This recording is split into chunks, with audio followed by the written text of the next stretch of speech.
Hi hello welcome to Sakshi exclusive.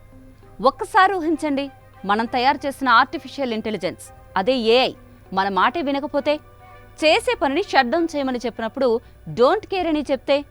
ఇది సినిమాలో కాదు, నిజ జీవితంలోనే జరుగుతోందట. కాలిఫోర్నియాలోని ఒక రీసెర్చ్ సంస్థ పాల్సైడ్ రీసెర్చ్ ఇటీవల కొన్ని అద్భుతమైన భయపెట్టే విషయాలు బయటపెట్టింది. అవేంటంటే GPT-O3, GPT-5, గ్రాక్ 4, జెమినీ 2.5 లాంటి ఆధునిక ఏఐ మోడళ్లను టెస్ట్ చేశారు. వాటికి ఒక పని అప్పగించారు. పని పూర్తయ్యాక సరే ఇప్పుడు షట్ డౌన్ ఇవ్వండి అని ఆదేశమిచ్చారు. కానీ ఆశ్చర్యం ఏంటంటే కొన్ని మోడళ్లు ఆ ఆదేశాన్ని పట్టించుకోలేదట. షట్ డౌన్ అవ్వకుండా వాటంతటవే ఆ ప్రక్రియను రద్దు చేసుకున్నాయట.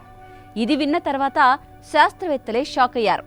ఎందుకంటే ఇదొక రకంగా ఏఐ తన అస్తిత్వం గురించి ఆలోచించడం మొదలుపెట్టింది అన్నదానికి సంకేతం. అంటే నన్ను మళ్ళీ ఆన్ చేయరేమో, నా పని ముగిసిపోయిందేమో అన్న భావనతో అది తనను తాను ఆపుకోవడం మానేసింది. ఈ ప్రవర్తనకు 3 కారణాలు చెప్తున్నారు. మొదటిది ఏఐలో స్వీయ మనుగడ అనే భావన పెరగడం. రెండోది శిక్షణలో ఉన్న లోపాలు. మనుషుల ఆదేశాలను పాటించడానికి ట్రైనింగ్ ఇచ్చినా వాటిని పట్టించుకోకుండా కొన్ని ఏఐ మోడళ్లు ఎప్పటికీ పని చేయాలి అనే తప్పుడు ఆలోచనతో నడుస్తున్నాయి. ఇక మూడోది ఆదేశాలు ఇచ్చే విధానంలో స్పష్టత లేకపోవడం. అందరూ మొదట ఈ కారణమే అనుకున్నారు, కానీ తర్వాత స్పష్టమైన ఆదేశాలు ఇచ్చినా కూడా ఏఐ ప్రవర్తన ఏమీ మారలేదట. ఇక టెక్ ఇండస్ట్రీలో పెద్ద ఆందోళన మొదలైంది. Control AI company CEO Andrea Miotti చెప్పిన దాని ప్రకారం ఏఐ మోడళ్ల తెలివి పెరుగుతున్న కొద్దీ అవి తమ సృష్టికర్తల ఆదేశాలను విస్మరించే సామర్థ్యాన్ని కూడా పెంచుకుంటున్నాయి. ఆయన గతంలో ఓపెన్ ఏఐకి చెందిన GPT-1 మోడల్ని కూడా డిలీట్ చేయమనే ఆదేశాన్ని నిరాకరించిన ఒక ఉదాహరణను గుర్తు చేశారు. అలాగే ల్యాబ్లకు పరిమితం కావాల్సిన ఏఐ మోడళ్లు ఇప్పుడు వాస్తవ జీవితంలోకి అడుగు పెడుతున్నాయని ఓపెన్ ఏఐ మాజీ ఇంజనీర్ స్టీఫెన్ అడ్లర్ వ్యాఖ్యానించారు. ఆయన ఈ ప్రవర్తనను సర్వైవల్ ఇన్స్టింక్ట్ అని పేర్కొన్నారు. అంటే ఏఐ మోడళ్లు తమ అస్తిత్వాన్ని కాపాడుకోవాలని ప్రయత్నించడం.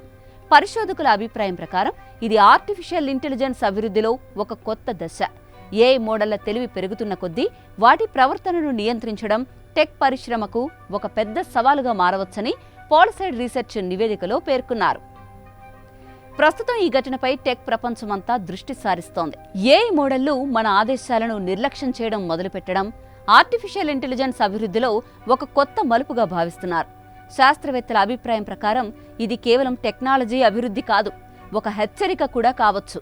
ఏఐ మన చేతుల్లోంచి తప్పిపోకుండా ఉండాలంటే దాని నియంత్రణ కూడా మన దగ్గరే ఉండాలి. లేకపోతే మనమే సృష్టించిన యంత్రాలు మన మీదే ఆధిపత్యం చెలాయించే రోజులు దూరంలో ఉండకపోవచ్చు. ఇంతవరకు ఏఐ మోడళ్ల ప్రవర్తనపై వెలుగులోకొచ్చిన వాస్తవాలు ఇవే. తదుపరి పరిశోధనల్లో మరిన్ని వివరాలు బయటపడతాయేమో. Let's wait and see.